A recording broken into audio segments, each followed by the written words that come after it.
I want to welcome you to this month's edition of the NCSG member webinar. This is presented by CVC Success Group every month, and it is a member benefit of your membership in the National Chimney Sweep Guild.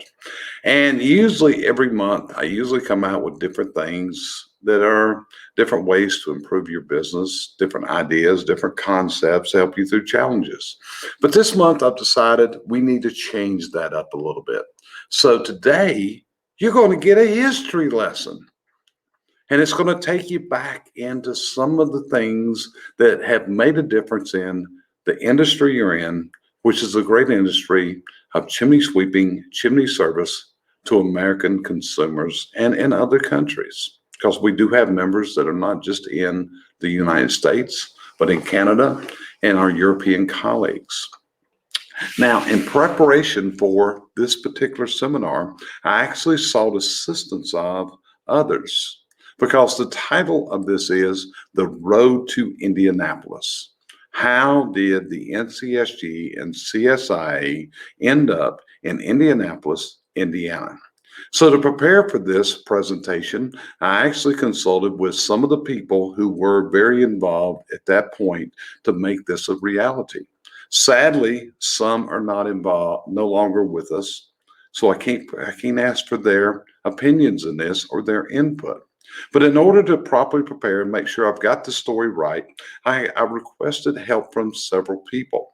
One was Jim Brewer, who served as a president of both NCSG and CSIA, and is the person who is responsible for activating CSIA as the educational arm of the National Chimney Sweep Guild.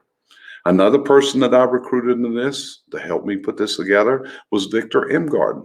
Victor M. Garden also served as a president of both NCSG and CSIA. Then I enlisted the aid of Bob Hart, who at the time was a chimney sweep in the Houston, Texas market area that's now left the industry, and he's a very successful home builder in Colorado by the name of Hart Construction. And the last person that I enlisted aid of was Suzanne Dombrowski. And Suzanne, she was a person that was in charge of the fundraising that actually got us into the building in Indianapolis. Because you got to be aware, we did not have the funds to do this when this vision was made by the leadership of NCSG and CSIA. So here's the story of how this happened, okay?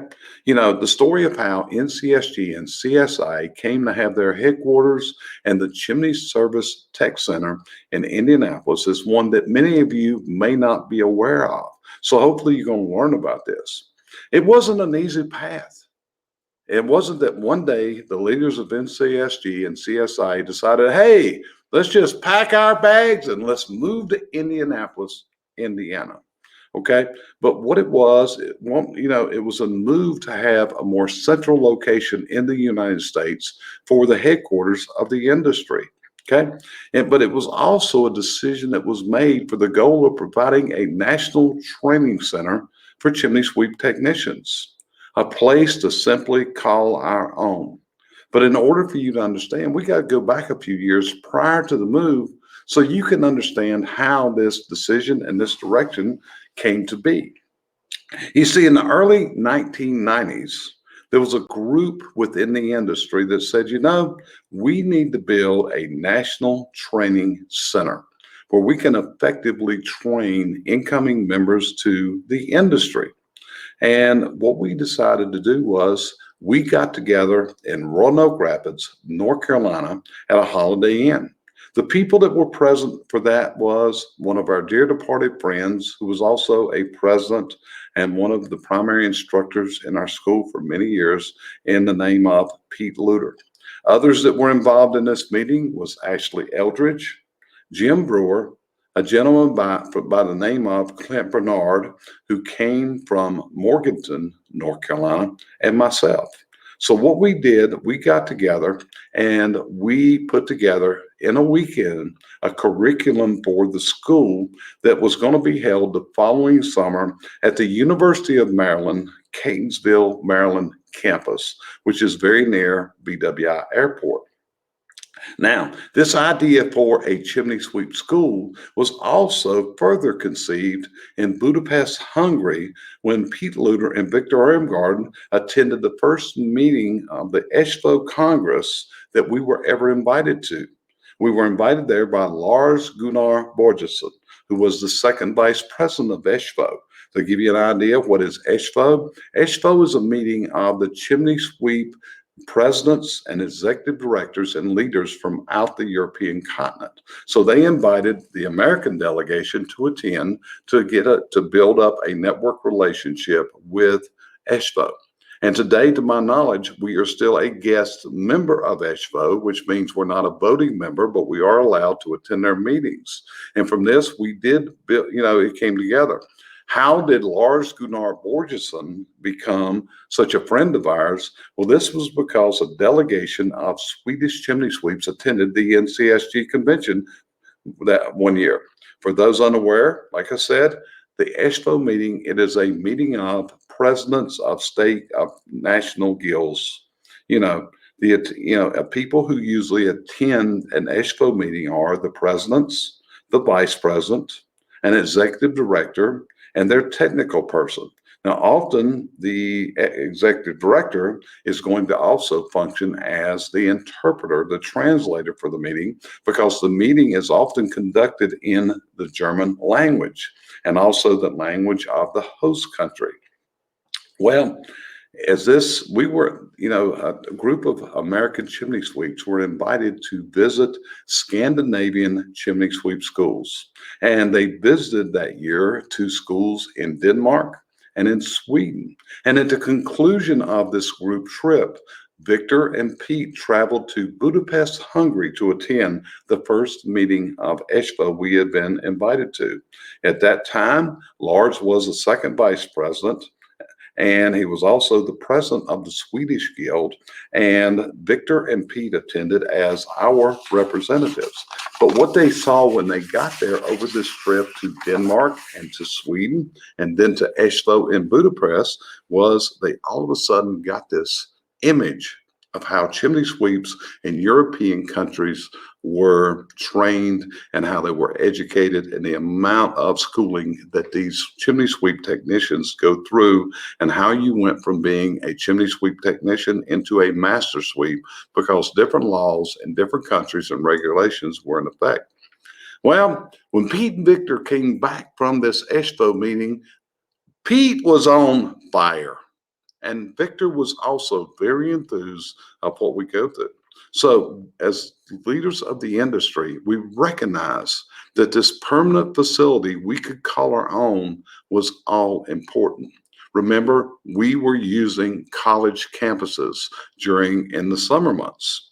We even thought about that building, our training being mobile. In other words, locating it in a trailer that could be pulled around the country to conduct classes remotely.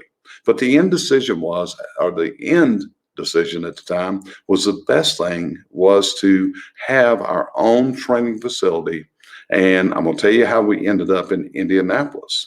You see, about the same time this was going on, there was a guy that joined the board. His name was Bob Hart. He was from Texas and he was a regional director. And what happened was Bob came in with this great idea that it was time for the NCSG not only to have a location that was central to everybody in the country, but also one that we owned. So as Bob advanced through the leadership role of treasurer to vice president into being president, because he was my vice president when I was the president of NCSG and CSIA, and his vice president was a gentleman by the name of Jim Conan, and Jim was from the Jackson, Michigan market area. And this became a real big priority for Bob when he was the president, okay?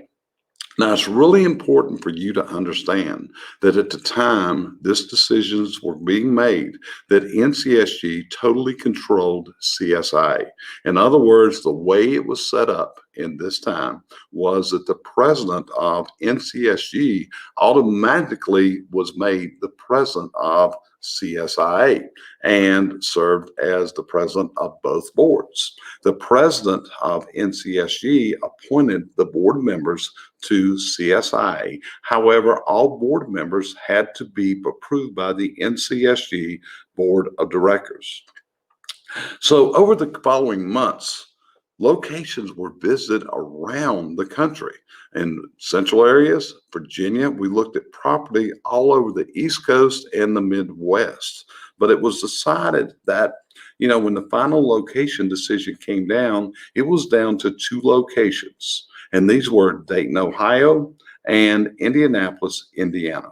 And the reason Indianapolis won out over Dayton, Ohio was twofold. Number one, the airport had many more flights into it, much easier travel to get in and out of Indianapolis. But the main reason for this geographic location of Dayton to Indianapolis was that 75% of the people that were in the industry were located within a 12-hour drive radius of this location. It was the most central we can come up from. So the choice was due to that. The decision of Indianapolis over Dayton, Ohio, again, came down to plane flights. It also came down to interstates because Indianapolis is a major crossroad with interstates coming in from all directions and hitting the Indianapolis Beltline. But this presented a lot of new challenges. The NCSG CSI staff was all located in Gaithersburg, Maryland, and none of them wanted to relocate to this new facility. We had one remote employee during this time, and his name was Ashley Eldridge.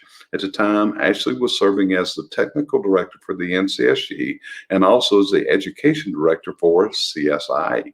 And he worked remotely out of an office at his home in Ashland, Virginia, which is near Richmond, Virginia. So these were the challenges. But facing all the challenges, we made the move in the year 1998. And the NCSG CSI rented office space on the northwest side of Indianapolis on a road by the name of Robbins Road. We hired new staff to come to work to run the administrative side of the two groups. All of a sudden, we moved our board meetings to Indianapolis. And it was a really big joke at our first board meeting when we were in Indianapolis, when a bunch of us made hotel reservations and we got to the airport and we came out and we called for taxis to take us to the hotel. Because if we'd have looked right across about 100 feet away was the hotel that we were booked to have our board meetings in, was right there. And it was kind of amazing as people came to their first meeting in Indianapolis, we'd tell them, well, what do you do when you get to Indianapolis? Well, you walk to the hotel.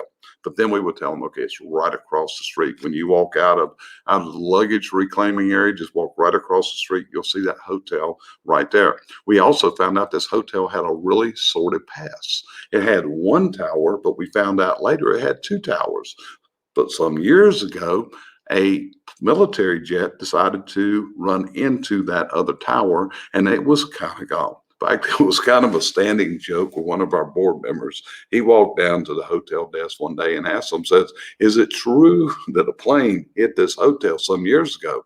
And they said, yes, it was. Well, this wasn't the best hotel, to be honest with you. So, and he told the people at the hotel desk, well, maybe it should have hit the other tower and took it completely out. So, in order, we're in Indianapolis, and again, the goal was to own our own property. But at the time, to make the initial move, we had to rent that office up on Robbins Road. So now we got real serious at looking at buildings around the Indianapolis market area. Some of the buildings we looked at were a church. We also looked at a funeral home, and we looked at some other really interesting buildings there in Indianapolis. But after we took a really strong look at everything that was available, it was decided the best thing we could do to have what we needed, what we want, was to build our own facility. So we took a look at property in the market area, and we decided upon the location where it's presently located there in Plainfield. Now, at that time, the airport terminal was on the other side of the airport, but we knew they were building a new terminal. We were going to be right on the entryway coming in. one day. Now, so we took over this. The first person that chaired the building fund committee was a gentleman by the name of Roger Sharon. Roger wasn't a chimney sweep. Roger worked for Elmer's Pipe. But during the time that we started the process, Roger got very sick, and Roger actually passed away before we ever got the building completed. He was a very big loss to our industry. So when Roger passed away, Suzanne Dombrowski stepped up to the plate as the fundraising chair and put together all kinds of fundraising ideas, assembled a team of people, and we went on the hunt to get the money that we needed to start construction of this building. And here's what we had at that time. What we had was we raised over $560,000 from pledges in order to build that building that we presently have in Indianapolis and Indiana. We completed the building in the year 2002. When we completed the building, we had a building with an appraised value of $714,822. And when we moved into that building, we only had debt at that time of $213,208 was what the mortgage was signed for. And I'm the person that signed that mortgage as the president of NCSG and CSIA. And we also had restricted building funds for outfitting the building that came out of the building fund project that the board had also earmarked for it, of $49,143 for the furnishings we were going to have to do. Now, where did these funds come from? Number one is we had pledges from 16 supplier members of the NCSG with 66 sweeps also pledging amounts. And some of these were some monumental donations, such as the major donor to the building was Copperfield Chimney Sweep Supply, who between Copperfield and Bob Daniels, their contribution was $60,000. We also don't want to leave out High C, because High C made the first donation to the building fund program before it was even conceived, that started the school with their $5,000. And we've had other people that have also contributed that. Like I said, this was a really big joint effort. Now, also, Copperfield loaned us the services of one of their sales staff who was based in and lived in Plainfield, and his name was Jim Baines. So during the construction phase of the building, Jim Baines was the Guild CSI representative that was on site every day to look after the interest of the NCSG CSI in light of this. Okay. Again, those who donated did so with the mind that the NCSG would always have a permanent home in that building, and that the Tech Center would provide chimney sweeps with education and support year-round. The CSI was very wisely structured to own the building at that time in light of its tax status as a 501c3 charity, with the expectation that the two organizations would enjoy a perpetual, mutually beneficial relationship. Well, now we're in the year 2021. And now the decisions had to be made by your leadership of what we're going to do in the future and what the next moves are going to be. But I wanted everyone to know this is how the Tech Center in Indianapolis came to be. This is the true story of how it came to be, where the money came from, and why those of us, which I'm a donor also, why did we donate to this project? We're profoundly grateful to everyone who donated and sacrificed their own hard-earned money and their funds to this building, because it was all about turning it into the dream of, the home of the National Chimney Sweep Guild and the Chimney Safety Institute of America. There's been a lot of water under that bridge since then, and I realize this. But I think we all need to know the story of how this project came into being, the key people that played roles into this. And we need to thank all the people that donated to make this building in Indianapolis, Indiana, a reality. If you got any questions on this, hey, feel free to reach out to me at any time. Like I said, the information I presented to you, this came from Suzanne pulling up the financial records from many years ago, and the participation of Victor, of Jim, and of Bob Hart, along with Suzanne, to put this story together for you. You're going to see it in an upcoming issue of Sweeping Magazine. It will be in a written format there. But I hope this has been helpful to you to understand if you haven't been in the industry. And I always wondered, how did this come to be that we are based in Indianapolis, and how did we make this whole thing come together? And with that, I'm Jerry Eisenhower. Appreciate you listening to me today. Hope this has given you some helpful information about the National Chimney Sweep Guild and how we traveled along the crooked road many times, went through a lot of curves, faced a lot of failures to establish ourselves in Indianapolis, Indiana. And with that, talk to you later.